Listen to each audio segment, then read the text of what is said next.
Ketika aku memutuskan adalah aku nggak mau ya sama Ustadz. Jadi kita punya trauma kolektif ya. Jadi kita punya trauma-trauma yang akhirnya jadi satu. Terus kita mau keluar dari trauma itu supaya tidak berulang, ya kan? Traumanya adalah banyak dari kita perempuannya bekerja, laki-lakinya jadinya nggak bekerja karena udah terlena nih sama perempuan yang bekerja. Iya betul. Iya kan? Ya udah, aku korbankan diriku di sini untuk menarik untuk tidak menimbulkan trauma itu lagi. Nah, jadi saya sih sangat bersyukur. Nah, sekarang ketika saya dapat kabar nih, ketika Mbak juga memutuskan tuh, nah, saya enggak juga deh kerja. Kok dua-dua malah milih enggak? Gimana nih ceritanya? Unpopular ya. Ini enggak populer, betul. Biasanya udahlah biar aku tetap bekerja, kamu mungkin apa gitu sambil nunggu. Ini enggak malah. Itu sama sih waktu sebelum memutuskan itu, kamu nggak mau nahan dulu aja gitu sampai aku stabil. Punya sesuatu dulu, baru kamu lakukan ini gitu. Ini terlalu gambling buat kita buat ngejalanin hidup. Tapi dia udah ngerasa yakin, ya udah. Kalau dia nggak yakin, aku nggak yakin. Kalau dia yakin, aku nggak yakin, malah nggak jalan. Jadi dia yakin, ya aku harus. Yaudah Bismillah gitu. Sebenarnya berangkatnya dari tadi aku nggak pengen.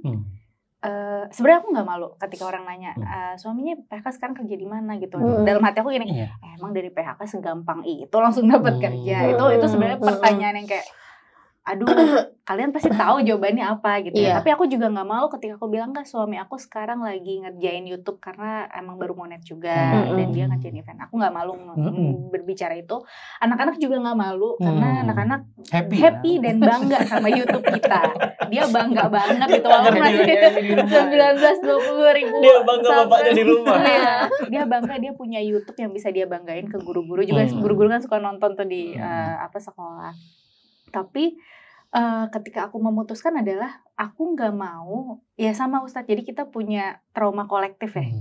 Jadi kita punya trauma-trauma yang akhirnya jadi satu. Terus kita mau keluar dari trauma itu supaya tidak berulang, ya kan?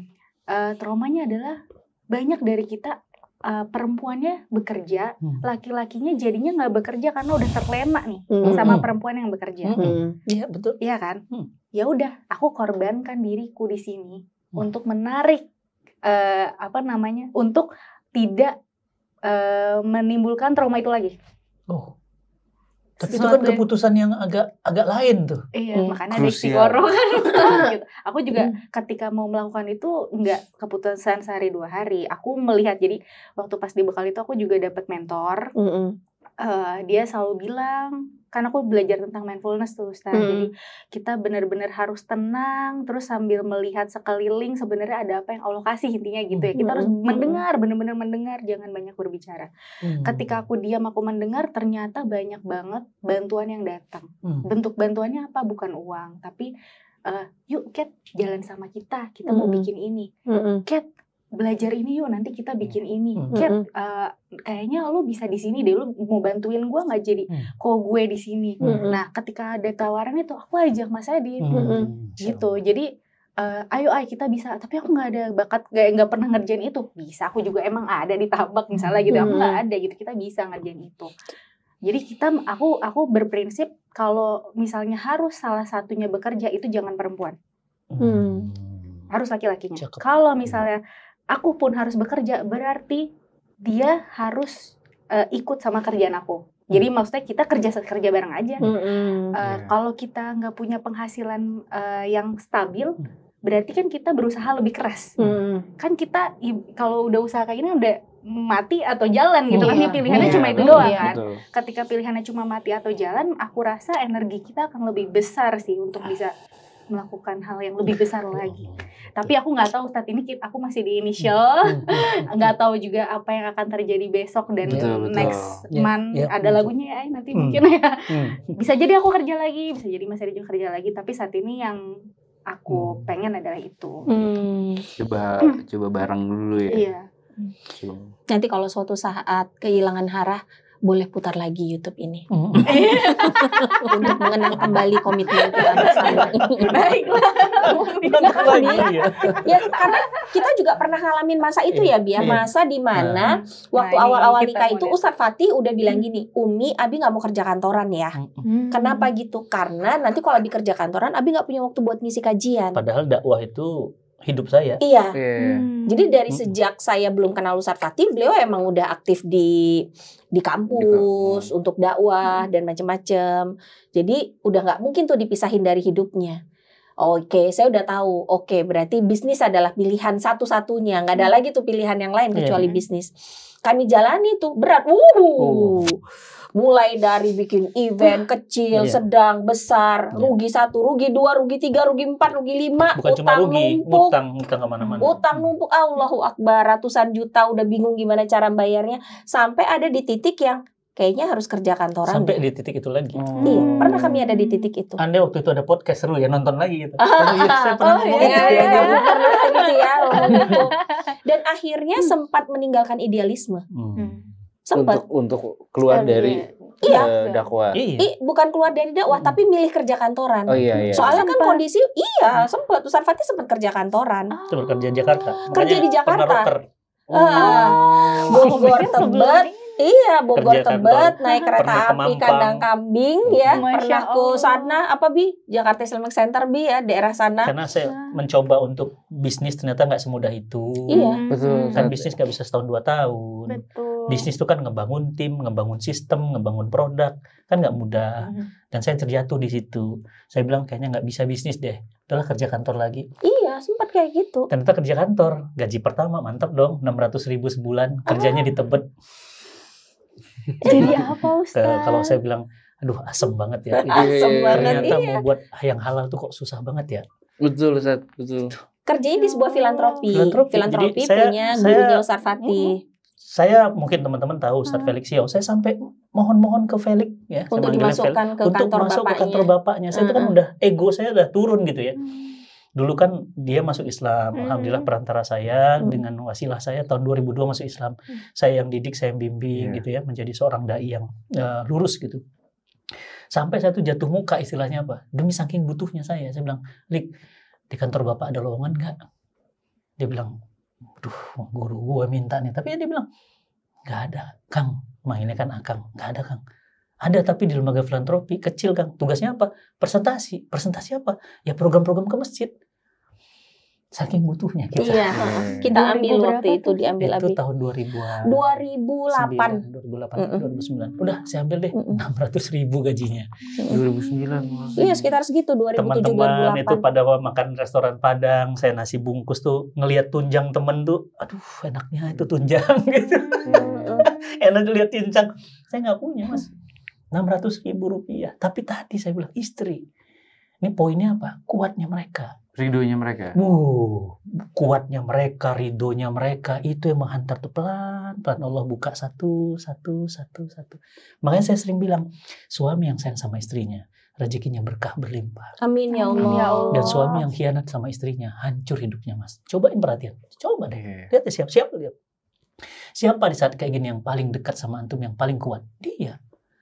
Tapi saat kita kemudian punya nanti, lain ujiannya. Kita campakkan aja dia begitu aja. Ya kan? Kita dengan yang baru, kita dengan yang nggak apa-apa. Ya, Kok mau peluk nggak apa-apa. Nggak apa-apa. Dia kayak udah begini tangan. Di mana-mana kan istri yang peluk suami. Ini langsung. Jadi saat-saat seperti itu akan kita jalani. Dan saya ngejalanin itu. Kami baru punya rumah 18 tahun. Saya baru punya mobil itu tahun ke-15. Saya baru punya ekonomi mapan, mulai tenang. Ya, tahun ke-15. 15, 16, 17 ini baru mulai. Sekarang tahun ke-20. Bayangkan, berarti 5 tahun belakangan ini aja sebenarnya. Sebelumnya, itu ujian, ampun Mas. Isinya ujian. Ujian terus. Bahkan bukan cuma itu. Saya sampai pernah bekerja, udah mentok yang halal susah, bisnis susah. Apa coba? Saya kerja di BEJ, Bursa Efek Jakarta. Hampir sudah daftar, sudah murid. Padahal apa? Itu kan goror, itu kan judi. Tapi Mas, saking saya butuhnya gitu. Saya butuh. Dan saya malu di depan keluarga, saya nggak kerja gitu. Saya malu. Harga diri saya di mana sebagai laki-laki? Lulusan IPB loh, jelek-jelek begini. Walaupun IPK-nya 2,5. Iya, kamu jelek. Iya, malah kita sebagai istri dipertanyakan yang oleh suami bilang gitu ya. Jelek-jelek begini nih. Tapi mas saya nggak malu jualan buku, jualan kerupuk. Bahkan saya punya rental komik. Rental komiknya masih ada sekarang bekasnya. Tokonya. 1.000 perak, 2.000 perak di kampung kumpulin buat istri mau melahirkan. Nah, saat-saat seperti itu sebenarnya saat-saat episode indah yang nanti kita kenang 10-20 tahun yang akan datang. Allah gariskan itu, sebenarnya Allah sedang buat film yang indah. Cuma kita lebih pintar dari sutradara. Merasa lebih pintar. Kita mau shortcut dulu, ntar lu bro gitu ya. Gue pingin ntar ceritanya nggak gitu, tau nggak? Ada alur yang harus dilalui dulu. Gitu. Dan ternyata memang kerja di filantropi itulah cikal bakal lahirnya Cinta Quran Foundation. Oh gitu, justru di situ dapat ilmunya. Iya. Justru saya kerja sama orang dulu, baru saya bisa buat. Dan saya bilang waktu itu, saya izin keluar. Buat apa Ustadz? Saya dari gaji 600.000 loh, Ustadz. Saya bilang, sampai gaji saya tertinggi. Saya kan GM fundingnya. Ustadz mau deal-dealan akad baru, maksudnya gaji baru? Enggak, bukan di situ. Saya pingin bangun yang lebih besar dari tempat kerja saya sekarang. Dan kembali kepada idealisme awal. Nggak mau kerja kantoran. Malah jadi ilmu tambahan yang tadi. Iya. Malah dari situ lahir Cinta Quran. Mungkin ya Bi ya, kalau dari pengalaman kita itu, mungkin ada waktu di mana memang kita harus agak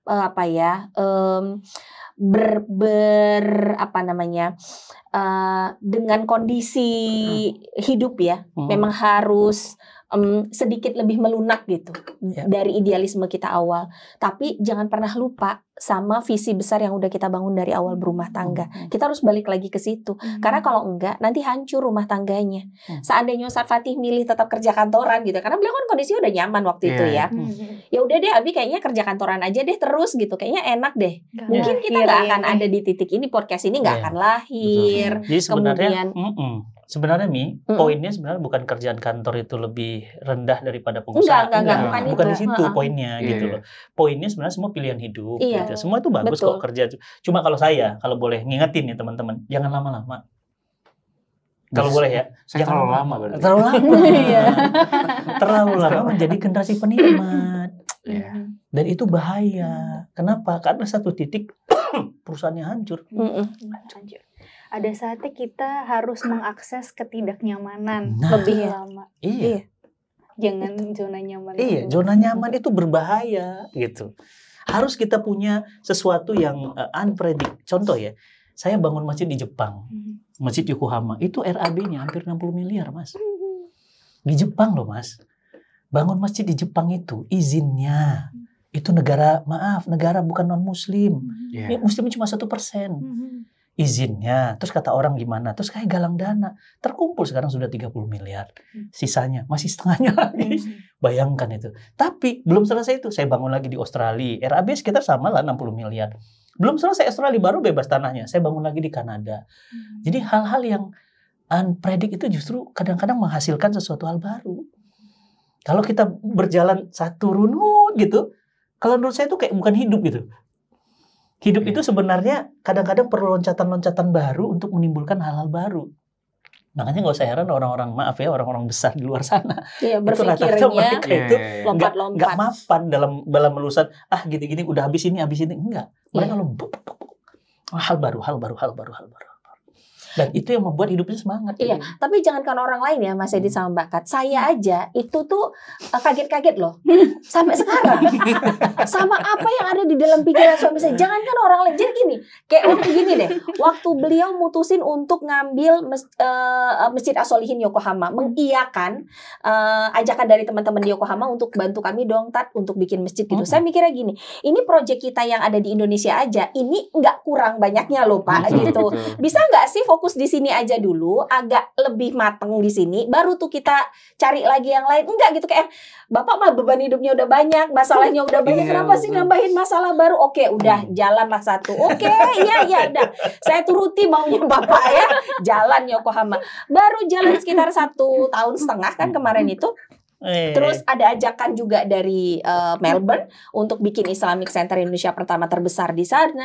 Saya udah mikir gini, ya Allah, ini yang Yokohama aja belum selesai loh masjidnya. Please deh, gitu. Selesaikan dulu yang itu, bukan apa-apa. Kasihan tim megap gitu, ngikutin beliau larinya. Badan boleh kecil, tapi larinya cepet banget.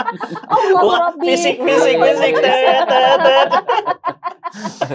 Beliau bilang, enggak, yang ini juga harus cepat dikerjain, kata beliau. Belum selesai itu, baru kejadian kemarin sebelum Ramadan ya Bi ya, kira-kira cuma 1 bulan sebelum Ramadan, dihubungi sama teman-teman yang ada di Kanada. Tat, kita mau bikin masjid, masjidnya sekarang tanahnya harus segera dibebaskan karena kalau enggak nanti akan dijual kepada pihak lain. Beliau langsung bilang iya, coba. Sementara cuma dikasih waktu 2 bulan untuk pelunasan uang yang sekitar 4 eman sekian gitu. Saya mikir gini, ya Allah, di mana-mana kalau kita bikin project itu kita tuh mateng dulu gitu perencanaan. Ini kok tiba-tiba iya udah 2 bulan, insya Allah bisa, kata beliau. Saya sambil mikir gini, gimana caranya, sementara Ramadan itu kita planning kita udah mateng banget dan nggak ada cerita Kanada masuk, nggak ada cerita Kanada masuk. Terus tiba-tiba masuk. Siapa yang nggak bisa tidur? Timnya. Dia mau tidur tenang-tenang. Kita mau tidur aja, makanya nggak ada lemaknya. Lemaknya habis buat mikir. Nggak bisa tidur. Tapi saya ingin tuh, Ustaz Fatih pernah bilang, kami pernah ada di dalam posisi yang waktu itu hidup kami menurut kami udah sangat enak. Buat makan cukup anak-anak sekolah, cukup, nggak lebih cukup gitu. Tapi Ustaz Fatih malah mikir gini, kok hidup kita nggak enak ya? Orang tuh nyari hidup tenang kan ya? Dia enggak. Malah pengen ada tantangan. Kok hidup kita kayaknya ada yang kurang ya, Mi? Apa yang kurang? Kok kayaknya terlalu nyaman? Flat gitu, terlalu nyaman, beliau bilang. Abi nggak suka yang nyaman-nyaman kayak gini. Bikin Abi jadi nggak mikir. Iya betul. Otak Abi jadi nggak kayak pakai. Jadi kayak otak tuh cuma nangkring doang. Dia bilang nggak mau yang kayak gini. Dan saya ingat banget beliau bilang itu tuh kita nanti takutnya jadi orang-orang nggak bersyukur karena otak kita nggak kita pakai buat bantu banyak orang. Jadi harus dipakai nih otak. Akhirnya muncullah si Yokohama, muncullah Melbourne, muncullah Kanada, dan baru lagi ditelepon sama. Baru tiba-tiba mau bangun lagi kita di Swiss nih, masjid Masya di Swiss di Bern. Ya. Swiss apalagi yang mahal banget. Mahal banget, ampun. Tanahnya. Ini kemarin udah telepon-telepon udah Zoom. Saya bilang, kira-kira tim saya sanggup nggak ini? Ternyata hidup dalam ketidaknyamanan itu seru. Iya. Bikin kita tuh jadi terus mikir ya Bia. Jadi antum harus berterima kasih terhadap PHK itu. Terima kasih sudah Terima kasih. Akhirnya bisa menemukan ketidaknyamanan ini. Kenalan lagi. Asal jangan saking nyamannya jadi tidur tuh. Nggak pernah Ustaz. Aku pagi udah selalu di mana? Hari ini ketemu siapa? Aku selalu gitu dari pagi. Jadi dia udah punya plan, besok istri gue mau nanya gue ketemu siapa nih. Minimal gue udah punya jawaban. Karena anak-anak udah mulai ngerasa yang tadi itu. Udah ngerasa nyaman kalau papanya ada di rumah. Makanya gimana caranya? Tetap tiap hari kerja. Tiap hari aku harus terlihat kerja, minimal keluar rumah lah gitu. Iya. Walaupun dia 1 jam setelah kita ketemu di mana kangen. Iya. Tapi ya nggak apa-apa. Iya. Justru ini yang jarang diakses sama orang juga kan. Ketika orang tuanya kerja, anak-anak biasanya lupa sama orang tua. Kalau ini enggak. Dia kita pulang masih aku tunggu di bawah pokoknya sampai pulang gitu. Tapi tadi Abi yang salut banget sih saya dengan Teh Kat tadi tentang ketika kondisinya kan begini ya, istri begini lagi kerja, suami lagi brek gitu ya. Dia malah nurunin. Memilih, iya. Dengan pilihan sebenarnya. Dan itu nggak mudah. Dan itu nggak banyak dipilih orang. Iya. Karena biasanya. Dan itu langka. Iya. Karena biasanya udah kalau gitu aku kerja ya, demi kita tetap bisa hidup. Iya. Dan suaminya juga bilang, iya nggak apa-apa kamu kerja aja. Dan biasanya ini justru memancing konflik karena istri itu merasa independen. Betul. Dan dia udah banyak duit kan, apalagi karirnya lagi bagus. Sementara ini nggak ada. Dan yang hidupin keluarga. Iya.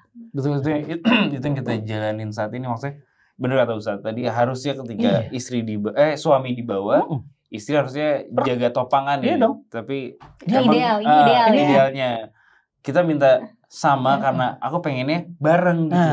Iya, bareng. Sebentar aja kok turun. Kita bisa bareng lagi. Daripada nanti aku sini yang ini malah makin.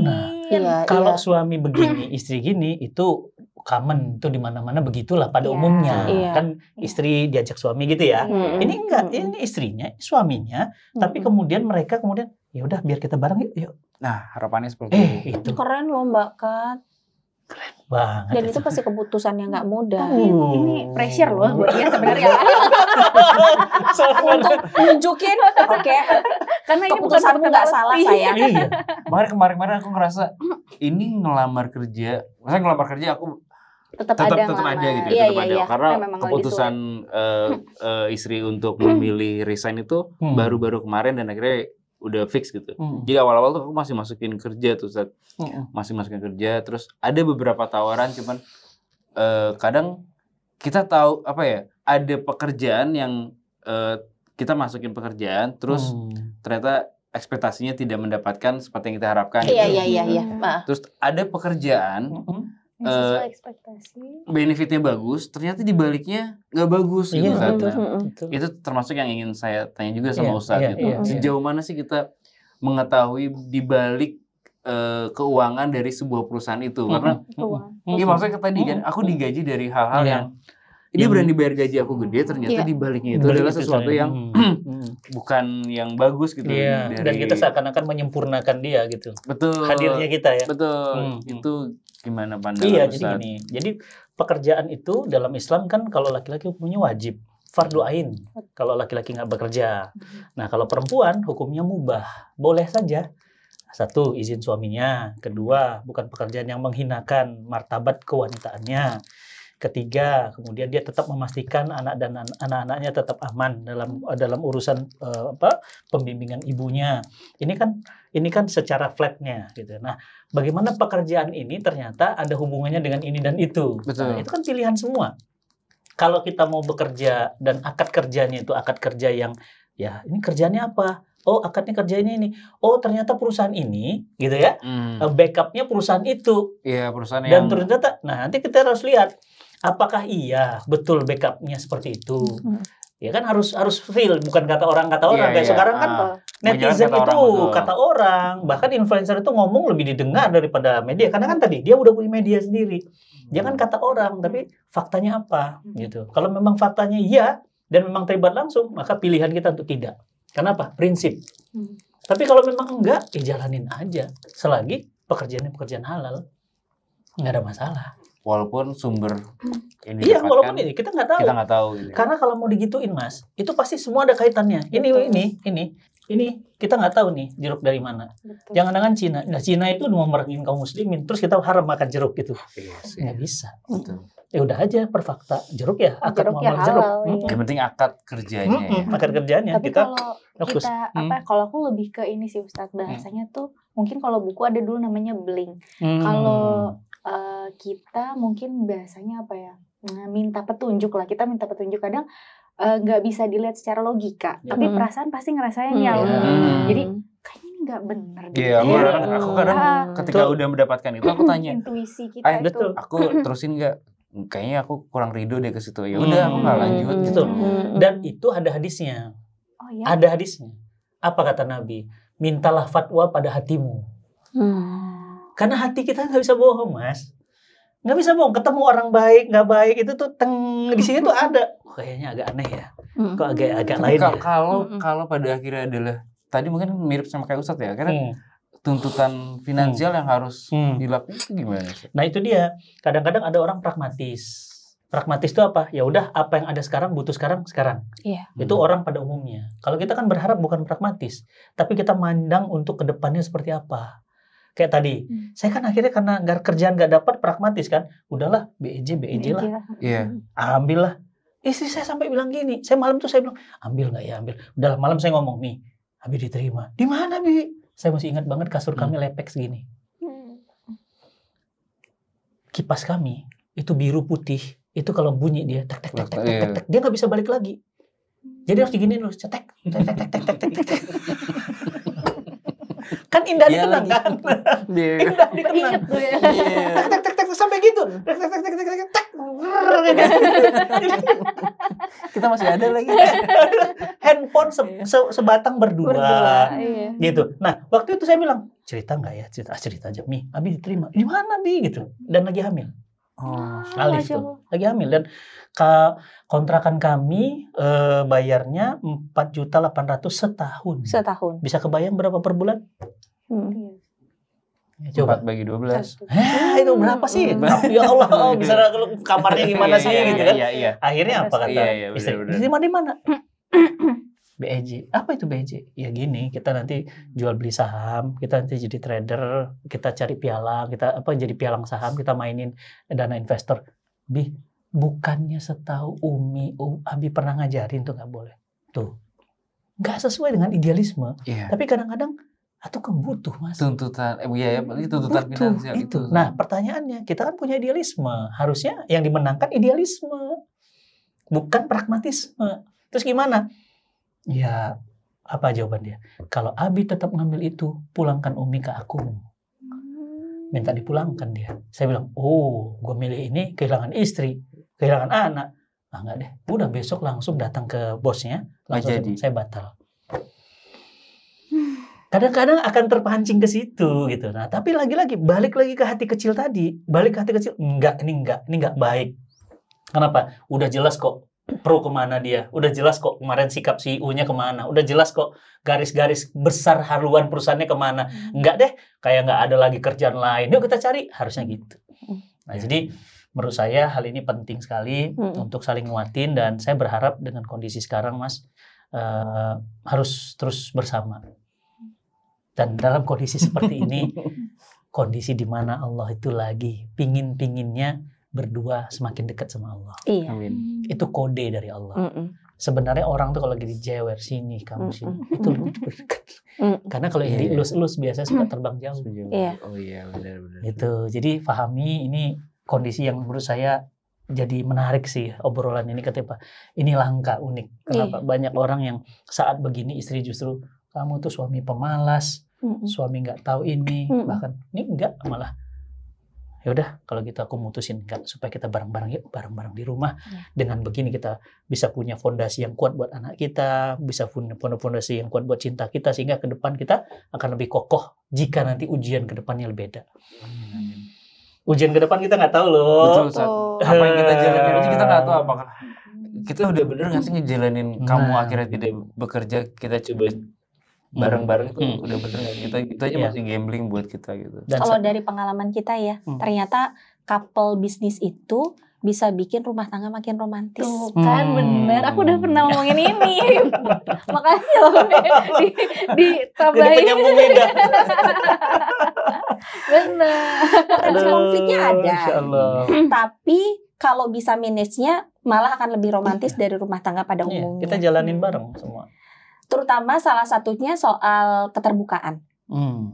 Karena komunikasi akan intens kan. Jadi nggak ada yang ditutupin lagi.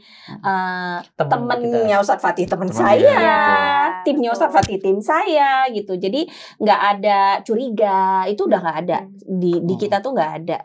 Tim Ikhwan nelpon saya, Ustadz Fatih juga fine aja karena tahu dia siapa kan. Iya sempat dia ada kekhawatiran, kamu kok jadi banyak ketemunya jadi sama laki-laki. Maksudnya aku lagi titik yang tidak baik ya. Secara psikologis pasti mental keganggu.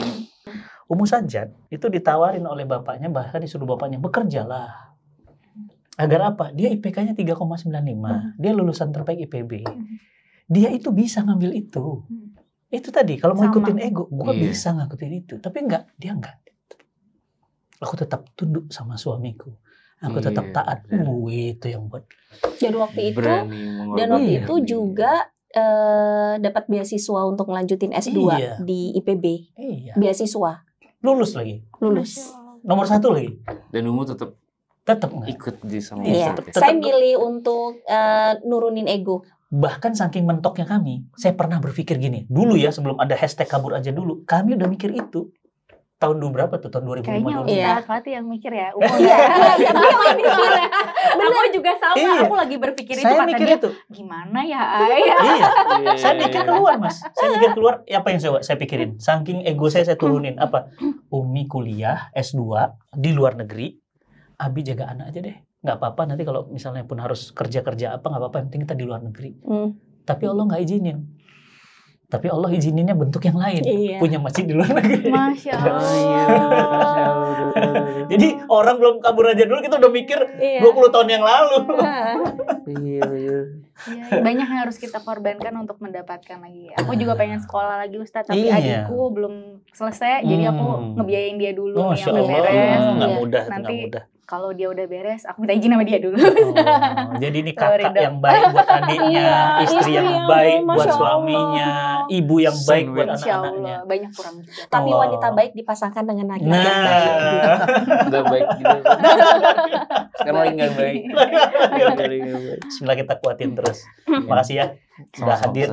Makasih ngobrol-ngobrol banyak bareng. Mbak Kat, Mas Edi. Terima kasih teman-teman semuanya. Insya Allah kita ketemu Makasih. lagi di Cerita WFK di edisi yang lain. Assalamualaikum warahmatullahi wabarakatuh. Tetap semangat. Waalaikumsalam.